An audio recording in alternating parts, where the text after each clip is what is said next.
Hello, I'm Bonnie Burkert, and this is Truth Be Told, Transformation, sharing tools for transformation to live your highest life. So, what tool are we going to talk about today? Well, for me, it's all about yoga.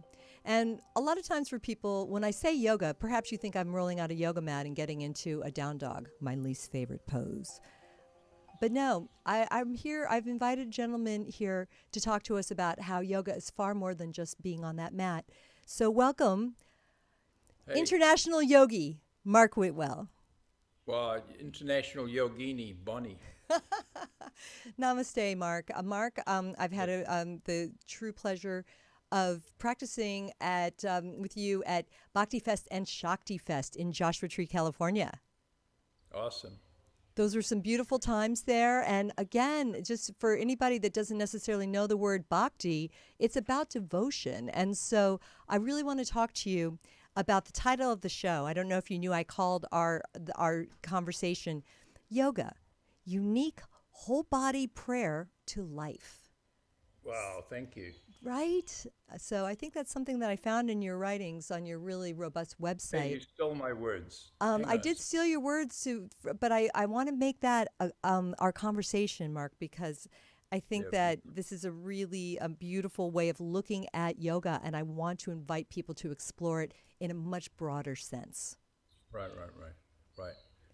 Well, I'd like to start off saying is that anybody can do yoga. Anybody. You know, whatever your age, your health, your cultural background, your body type, there is a right yoga for every person, no matter who the person is.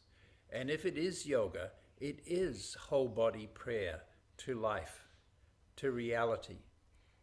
And those who have a religious language or frame, and they perhaps might use the word God, or whatever the word is, all pervading power of the cosmos.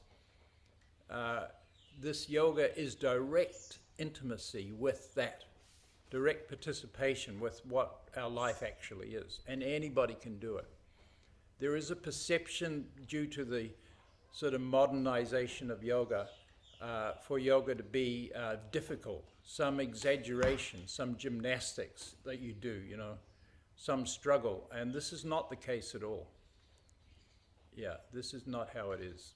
Well, no, that's great. And because I feel that that's welcoming, and that's really what I'd like to do with my interview series is to make these more simple and inviting for people to explore in a lot of different ways. Now, Right. I was doing my homework on you before our conversation here, and I saw a great video on YouTube, and you gave such a wonderful intro talk prior to teaching a class at one of the festivals at the Shakti Fest. And Right. I think that I just wanted to remind people that the yoga, meaning union, right, Yeah. can be also the sort of a transcendent thought that you were sharing with people, Right. and some of the messages that I was hearing from you.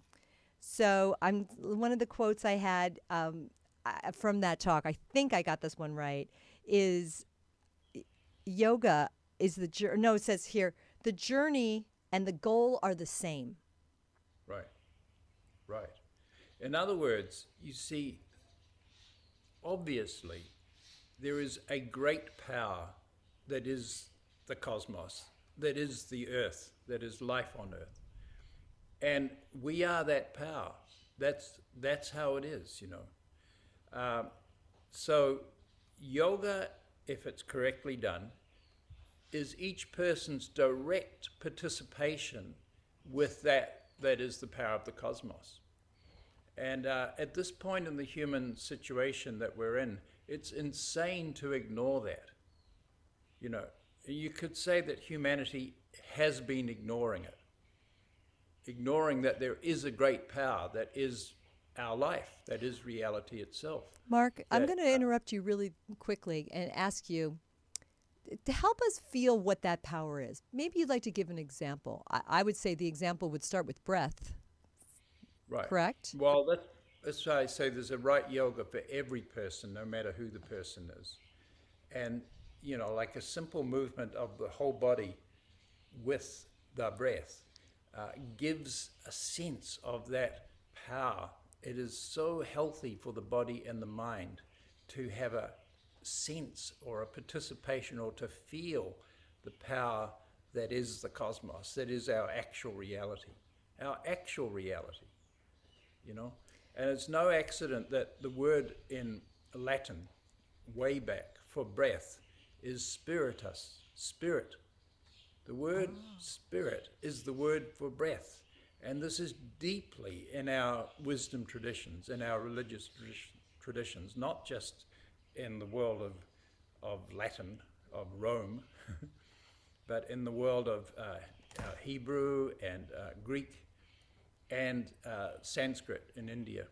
It's a facility that everybody has access to and anybody can do. Yeah.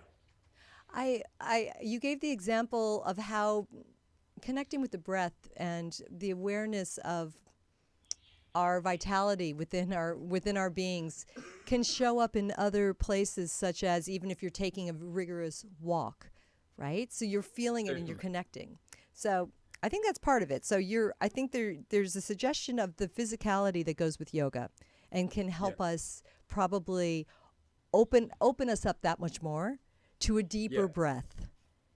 And yet the there's little practice that we do on a daily basis has profound implication for everything else we do in life on a daily basis. You know, if you do your 10, 15 minutes of breathing, you know, and then go for a walk, you'll find there'll be a very different quality to that walk, to be in nature, to be nature walking in nature, you know, to be the beauty of the cosmos walking in the beauty of the cosmos, right? Yes. It'll be profoundly different. Presence, certainly, right? So I would feel that's probably what we're working with is that presence, very much so. So let's talk about the aspect that when we put this in the title, the prayer to life. So there's a reverence there that I'd like to ask you about, and maybe tell us a little bit about your journey and how you found that, because I think that in your bio you sort of state how you really had a breakthrough with your physical practice when you, I think, found a spiritual teacher to help guide this to greater depths. Yeah, it's true that there, you know, from the yoga philosophy, the yoga perspective, there must be an intervention of a teacher to help us with the very ingrained patterning that's in the body and in the mind, you know. And we meet a teacher, and that is simply no more than a friend, no less than a friend. Not an authority, not senior, not a know-it-all, you know, not even a knower, just someone who shares and who cares for us, you know. And so that intervention must be there to break the automatic patterning that is in life, you know, that the social sort of negativity that we've inherited from the societies that we were born into, that just tend to go on and on and on. So along comes a teacher that you trust, no more than a friend, no less than a friend, and the quality of trust is there. It's called Shraddha, and in that, you know, that faithfulness, then the yoga practice is developed in the relationship itself. And of course, the relationship is really the point, you know, to meet somebody that you feel that you can trust and be cared for, in a mutual exchange with somebody. This is, you know, profoundly in our wisdom cultures of all over this earth. That relationship is there. So that is what yoga is, to have that relationship. And there isn't any doubt that, you know, the entire, you know, thank you for using the word bhakti and whole body prayer, is that the entire wisdom tradition all over the earth, no matter where it comes from, no matter what the time frame is, there was this sense of devotion to life itself, the caring of each other and the relationship with one's teacher. So take me back to your early days, to some of your early teachers. Right. Well, you know, I know that you are involved in the the early developments of the music industry that made such profound changes in this world, Bonnie. And I just remember being a young guy in the suburbs, thinking like, hey, this is not enough. There's got to be more than this. They're just preparing me for the factories, or the universities, to do my bit for society. And it wasn't enough. And then the Beatles went off to India. And then that was that. I was very curious about what they were doing, what's up here. So off I went to India and wandered around for. And you were in New Zealand, correct? Yeah. Wow. So not quite as far as from England. So I feel like there's a nice connection between Australia and Asia in that way. It was kind of, well, Or, it was sorry, easy New to Zealand. get there. You flew to New Zealand to either Malaysia or Singapore, and then a little hop over to Madras, or Chennai as it's known now. Incredible. And I wandered all over India and had all kinds of experiences. And then finally coming back to Madras, to the ashram, or near Madras, it's a city called Tiruvannamalai. It's the home of the ashram of Ramana Maharishi. And there I heard about these yoga teachers. That was Krishnamacharya and his son Desikachar. And I went there, and just to meet them and start studying with them, it helped me understand what the hell was going on in India in terms of religion and spirituality, because there's a lot of charlatans Yeah. all over this world, and the spiritual business is business, frankly, and it's hard as a Western mind to work out what's actually going on. And I felt very fortunate to meet these real scholars of yoga and real practitioners of yoga. And as soon as I recognized who they were and what they were offering, I got down to it and studied. And it, as I said, it helped me make sense of the whole deal of what the wisdom cultures are that have flourished for thousands of years. Incredible. So what an education. And so you, at that point, you were on the path, and you've never strayed. Well, it was an education, and I come from a line of school teachers and, professors and so forth. But as a young guy, I wasn't interested in, it was boring to me. And I think I took, my mother used to say, you could have been a doctor or a lawyer. But I was interested in, the Beatles were in Rishikesh, for God's sake, and who was this Mahesh Yogi, and what was that? Why was John Lennon and George Harrison in particular, why were they interested in this matter? Yeah. So they opened the doors to the Western mind for that curiosity, you see. And I love that you were involved in that business, and you broke through a lot of, major acts like Metallica, my God, into the public mind.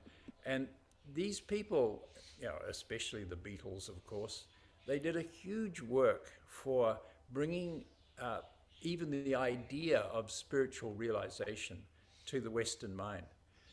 Europe was going through dreadful wars, dark times, World War I and II.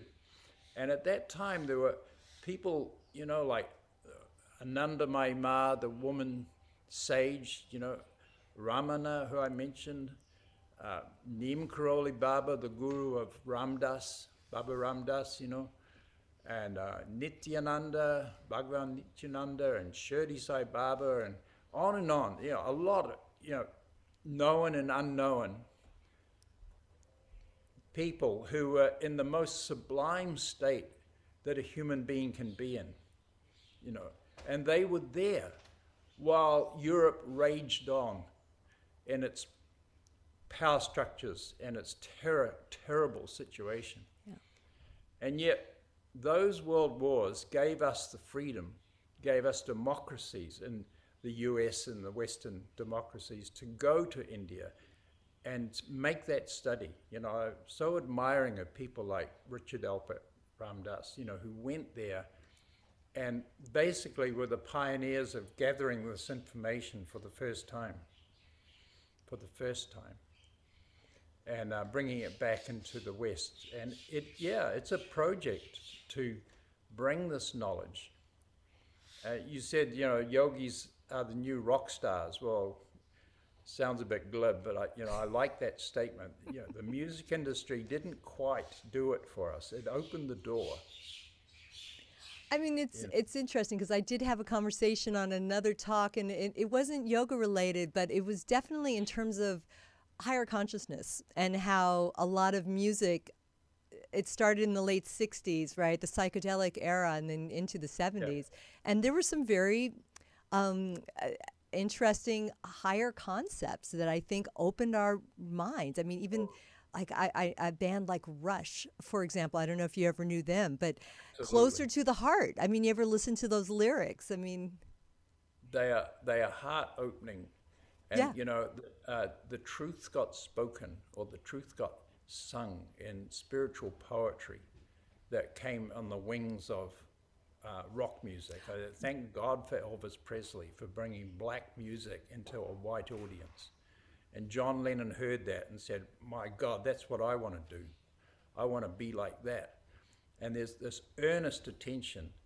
And they came out of the bitter struggles of the society as it was at that time, and they knew there was something more, and they would feel it in their music, and they would write the poetry of their feelings, and this informed the whole world of something quite different from what was the common mind that's been going on for hundreds of years, miserable power structures and control of the people.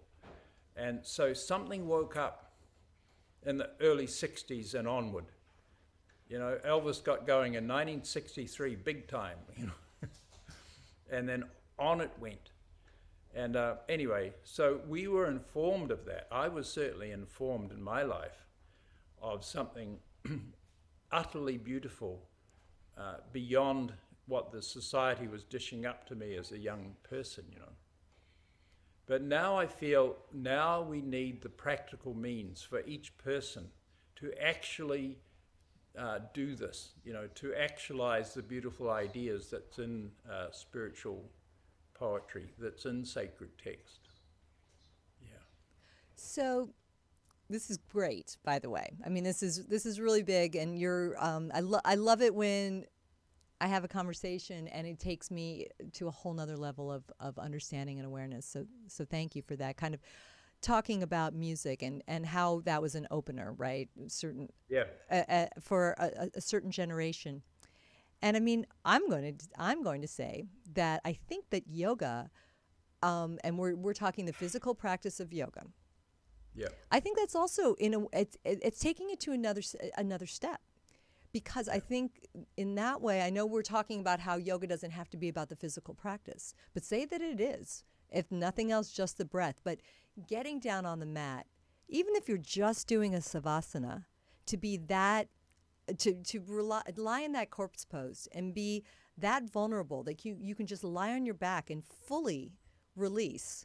It's not that easy. Yeah. I mean, you couldn't do that just anywhere. And I think, but in a yoga class, after practice, you can get there. So I think an instructor like you that invites people into physical practice, that's another level of transcendence right there as well, that of transformation that I think has been really exciting. Even though I'm with you that I don't like to see the commoditization of yoga, and it's gotten super pop. It's it's a little overwhelming. They have black yoga. Have you heard of that? Speaking of Metallica, yeah, you can go and practice yoga to like hard rock music. Oh, fair enough. Why not? And I could be judgmental about that, but hey, as long as people are in it, they're breathing, they're stretching, they're moving differently than they did in perhaps any regular gym class. I don't know that much about what they're teaching in gym, but I don't think they're teaching enough yoga. And I like that.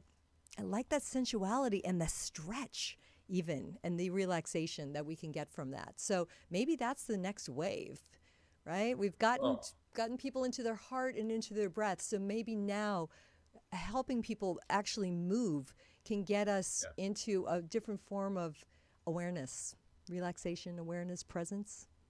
I would say the next wave is each person's own personal practice Okay. that you conveniently do in your own house, in your own home.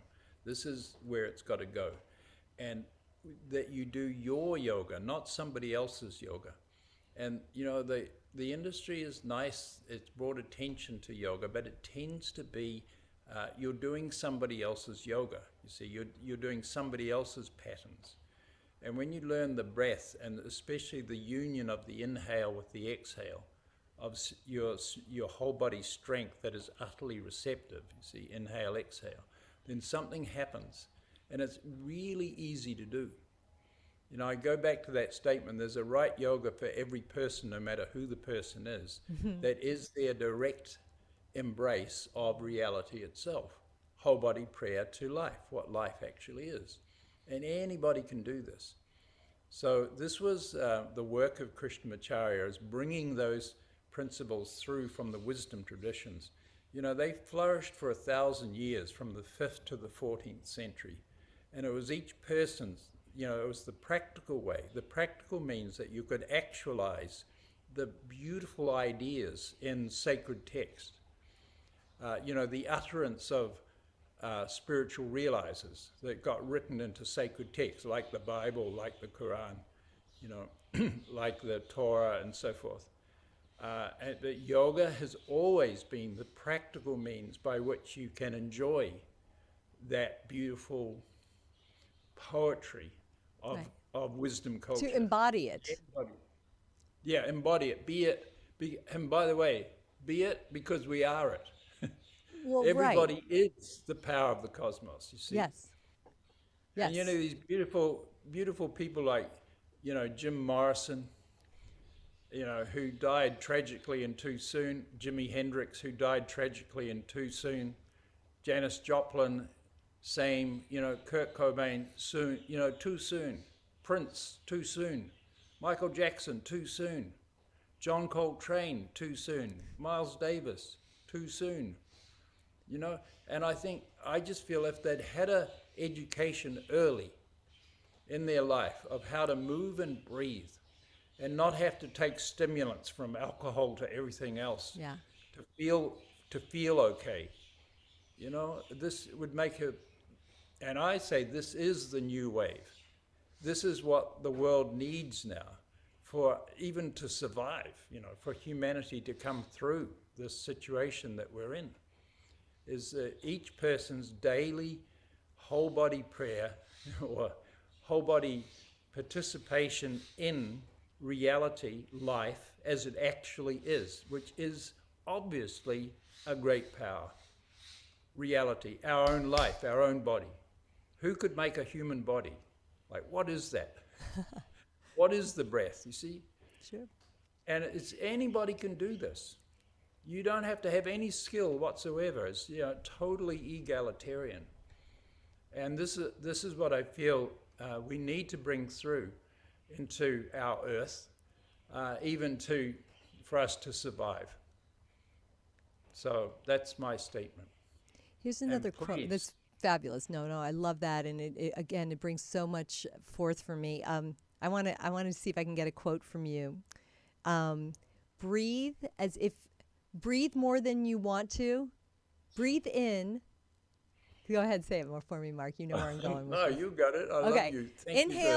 Inhale more than you want to, and exhale more than you can.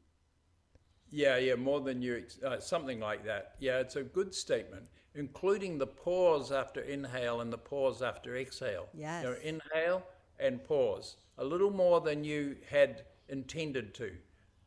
Exhale and pause, a little more than you had intended to.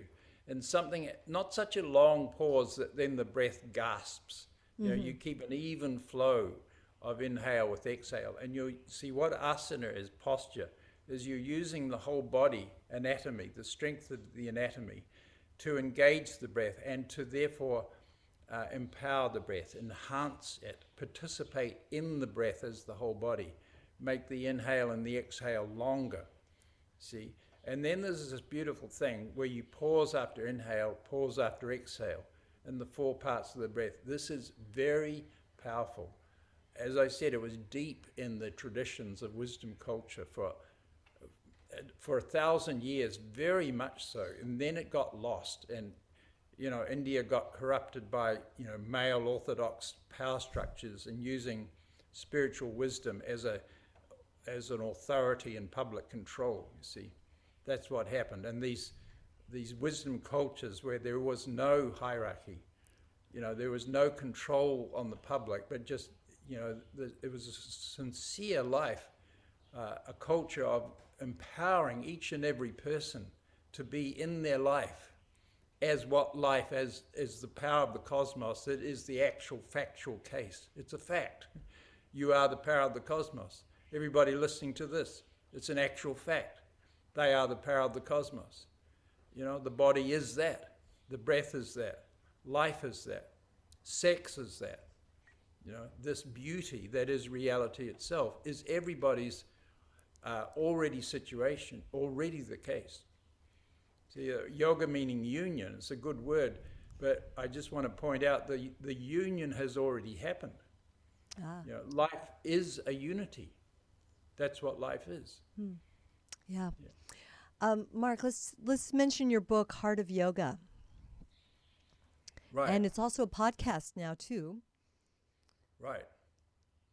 Well, Tell us the book that you're showing, thank you. This is my teacher's book, Desikachar, who is the son of Krishnamacharya, and you can see their photos there, The Heart of Yoga. And I did that book. It came out in 1995 for a lovely publisher out at in Vermont, Inner Traditions. And he, Ahud Sperling, the publisher, he actually came and met Desikachar.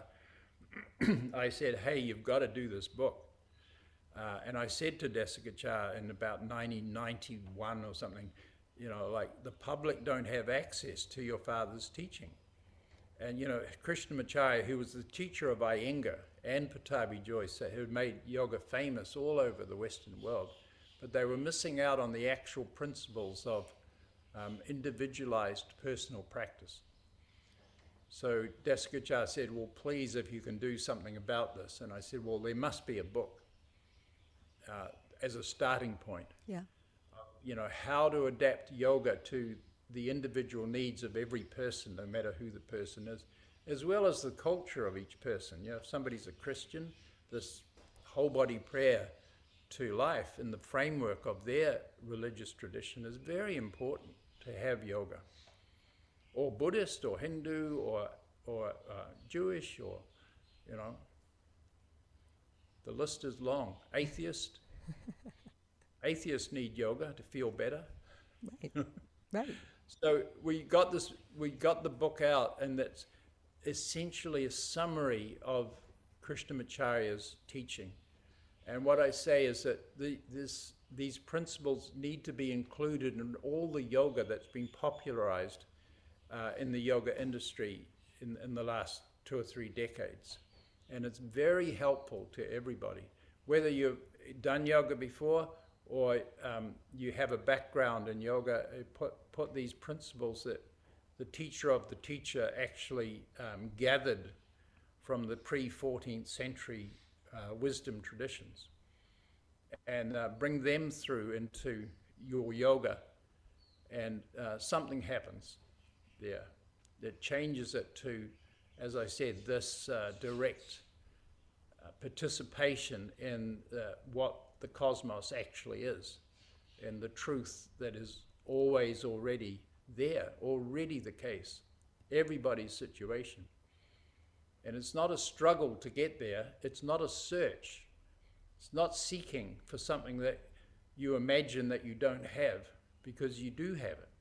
It's more of a yielding to what is actually the case, a yielding to life as it actually is, not seeking. I think that's a very important understanding to have. Not seeking, not spiritual seeking, but spiritual participation, yielding into what life actually is. I mean, Mark, if people could learn that, how much more happiness would there be? I mean, it's interesting because we're taught in, I'm going to say especially in the U.S., we're supposed to be striving. And I feel like what you're describing almost, in that sort of an understanding of it is what it is, basically, being yielding, right? That word almost aligns with being content with what is. And Totally. yet that is very contrary to what we're told. We are taught that we're supposed to always be striving for bigger, better, broader. But that creates an immense amount of stress. And I really feel that you have invited us to contemplate a very, very important way of living. Yeah, and Krishnamacharya, thank you for mentioning that. It was, and his son, and many others, it's been their mission, not a religious mission obsessiveness.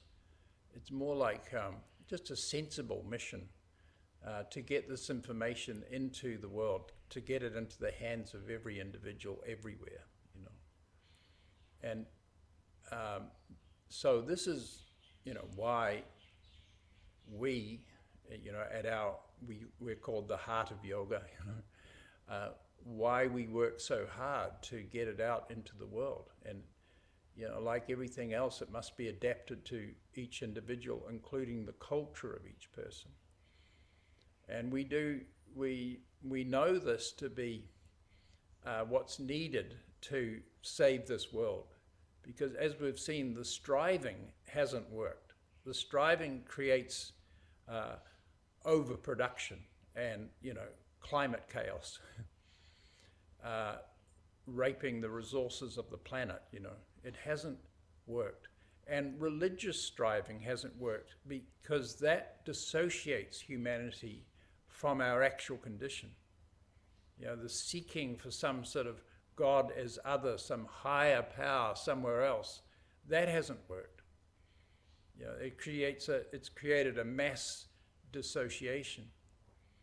And of course, the orthodox power structures, politics and religion have been interwoven as a method to control the public.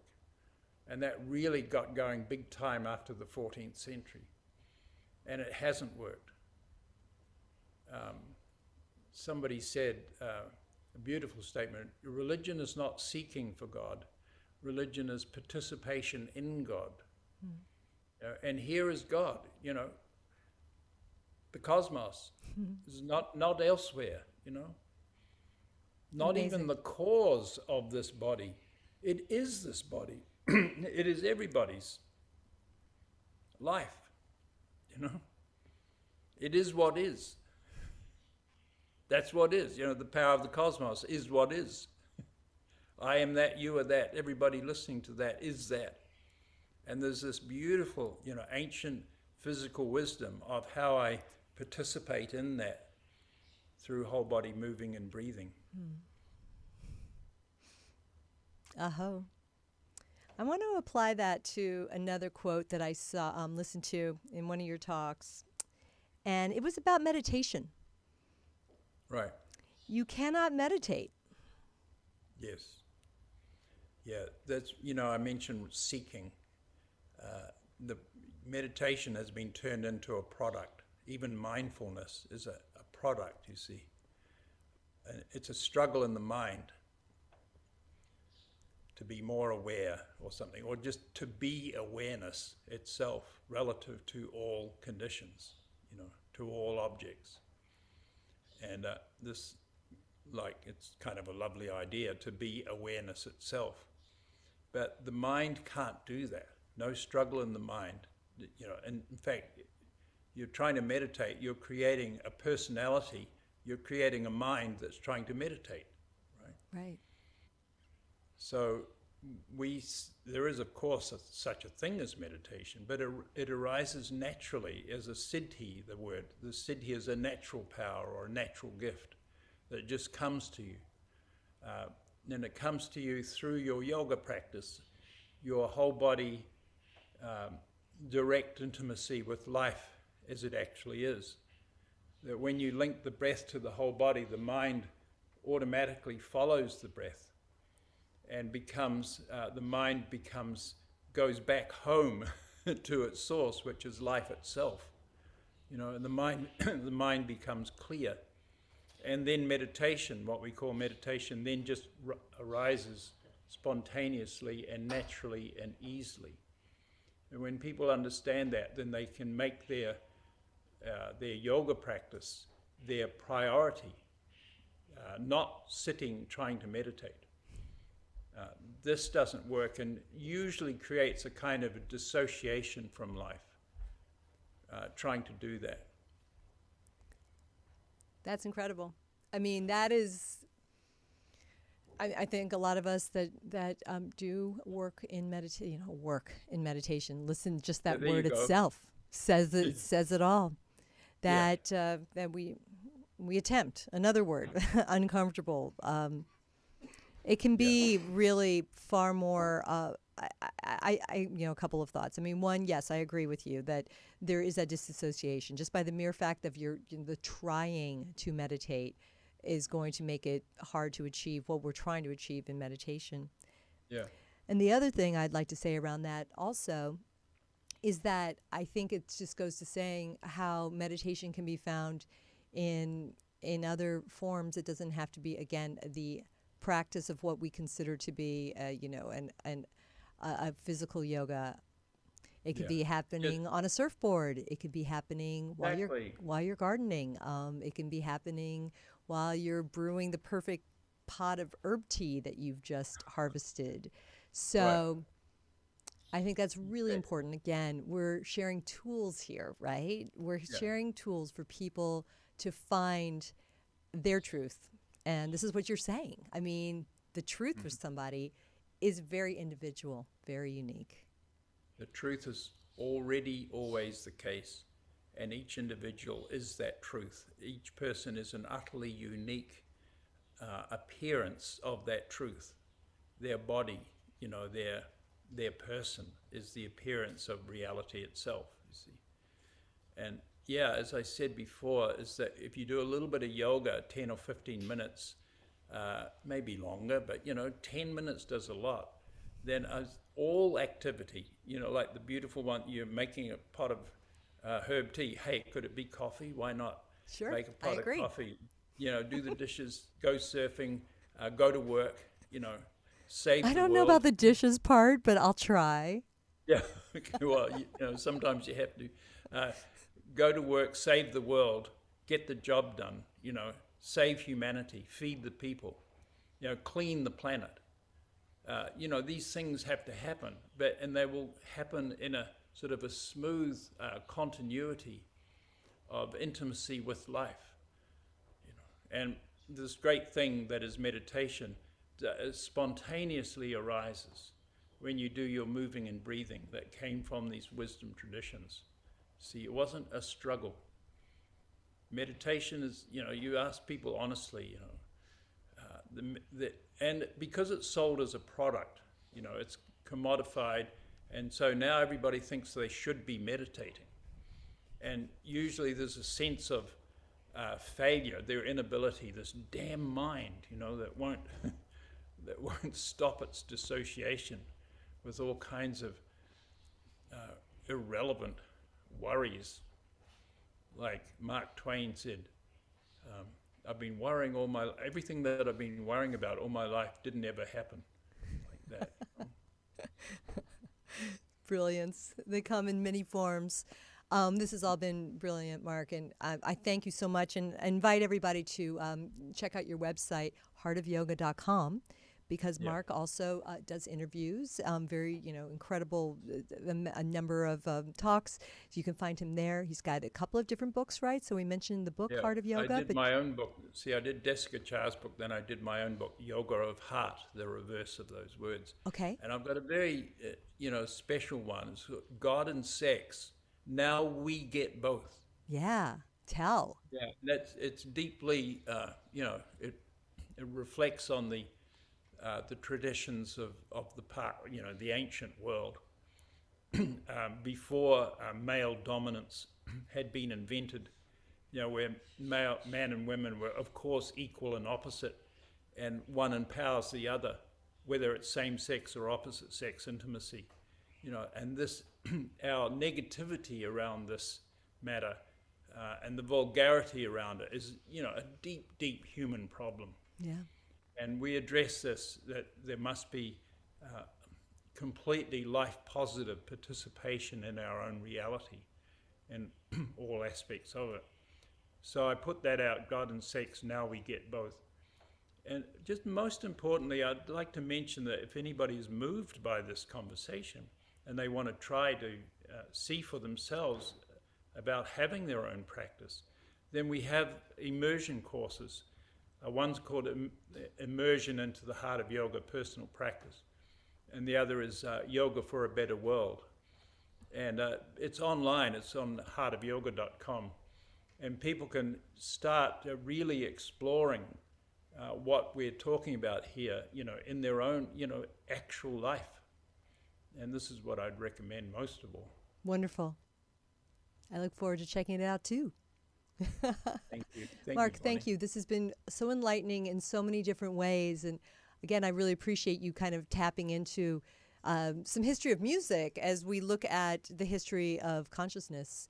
And so really, I appreciate you connecting that dot, as well as all the other wisdom. You have, you're a man that has been on the path for oh so long, and we really appreciate you sharing.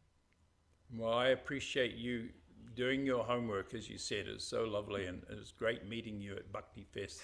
It was a great, the Kumbh Mela of the Americas, great gathering of really good people. Yeah, I know. I miss it. I hope we'll do it again. Yeah, me sometime soon. Thank you again, Mark. All right, Bonnie.